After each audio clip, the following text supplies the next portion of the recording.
আমাদের বোধহয় পরিচিত হওয়াটাই ছিল মস্ত বড় ভুল।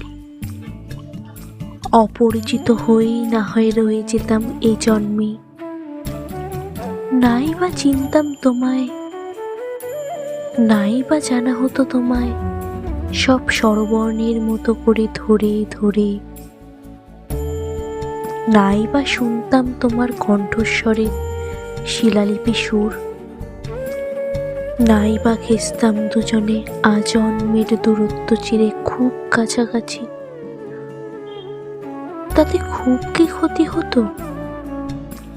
কিছু পরিচয়ের পরিণামটা সবসময় সুন্দর হতে দেখিনি। এক পৃথিবীর বুক জুড়ে না হয় অপরিচিত হয়েই রয়ে যেতাম দুজন এই জন্মের তরফ।